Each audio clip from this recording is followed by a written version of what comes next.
Toronto CEO Nathaniel Brown took to the stage today to praise Interpol and Tarvis Security Services for thwarting what could have been a major terror attack during his safe harbor convention last week. Interpol has confirmed that a group of radical terrorists linked to the Augmented Rights Coalition wired the residential towers surrounding Apex Center with enough explosives to destroy 2 city blocks. As shocking as that fact turns out to be, Brown had only this controversial opinion to give. We must not make rash decisions based on fear, nor should we allow a vocal minority to dictate our future. The Human Restoration Act is a perversion of all the United Nations stands for. In time, I believe saner minds on the Security Council will prevail. Strong words from a man with an even stronger bank account. Let us see if his prediction proves true. This is Eliza. Hey, are you even listening to this? We won! Did we? We completely disrupted their plan. Marchenko, the Orchid, the bombs. You've been under too long, man. Time to come up for air. Take a breath. Janus messaged me last night, said Brown's been lobbying like a champ. He and the people you saved know the act isn't a solution. Picus will talk around it as long as they can, but that thing is finished. Janus always seems to have the inside track. Except when it really matters. What are you thinking? How many more plans do they have in motion? How many more soldiers like Marchenko are waiting for the call? Don't call him a soldier. He was a thug, man. Soldiers have a code of honor. Soldiers follow orders, too. He was prepared to obey his, no matter the consequences. Sounds like you're sorry he's dead. He made his choice, I made mine. Regardless, we want the men behind him. Behind the Human Restoration Act. The ones still out there in the shadows. It's time for me to start pulling them into the light. Well, now we got names. Manderley and Page. The collective won't stop until we bring these guys down. Yeah? Well, there's one more name I want to put a face to. Janus. So that's what you've been chewing on. Look, I'll try Adam, but I already told you, he doesn't like meetings that aren't on his terms. Then give him a choice. Either he sets up a meeting face to face, or I find him myself. I think it's high time we met the man behind the mask, Alex. Don't you? Achieved the impossible in Prague last week. A break-in at the most secure data archiving facility in the world.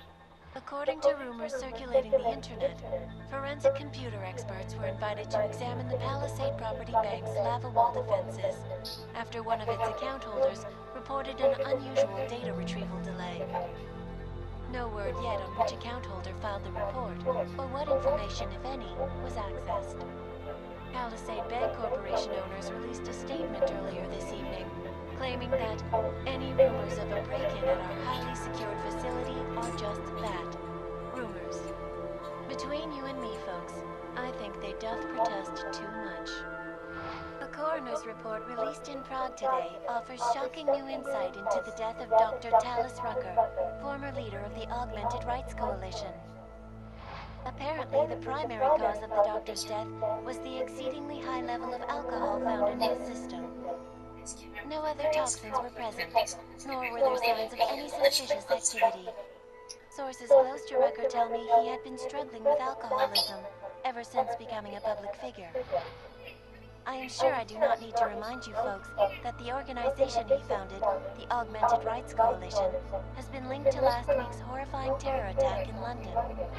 It seems not so long ago that Dr. Talis Rucker was on this very program, trying to convince all of us that his Augmented Rights Coalition was a non-violent organization. Today, of course, we are all a little bit wiser. It did not take long for ARC to reveal its true colors once Dr. Rucker was dead. Since last week's attack, the United Nations has officially labeled ARC a terrorist organization. As we speak, brave state police officers in the Czech Republic are raiding ARC-controlled compounds inside the Odelek complex. We can only imagine what instruments of terror they will find. The Diwali criminal organization is under intense scrutiny this evening for their role in the London attack. Evidence uncovered by Interpol indicates that high-ranking members of the chapter in Prague supplied weapons and logistical support to ARC terrorists. Among those being sought for questioning is Radic Nikoladze, leader of the Diwali's Prague chapter. Sources close to the man tell me, however, that Nikoladze has gone off the grid, and it is unlikely he will ever be found. An indication of guilt, perhaps? Join the online discussion and let us know what you think.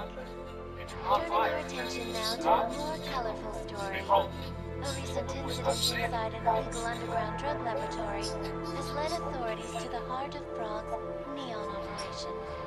According to sources familiar with the new drug, the dangers of neon had more to do with illegal distribution methods and criminal ties than with consuming the drug itself.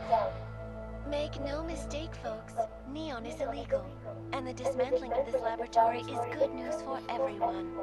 However, some government officials have hinted to me that the drug may have therapeutic benefits, and if so, a government-approved version of neon could be made available to the public eventually. Further testing will be required, of course, so only time will tell.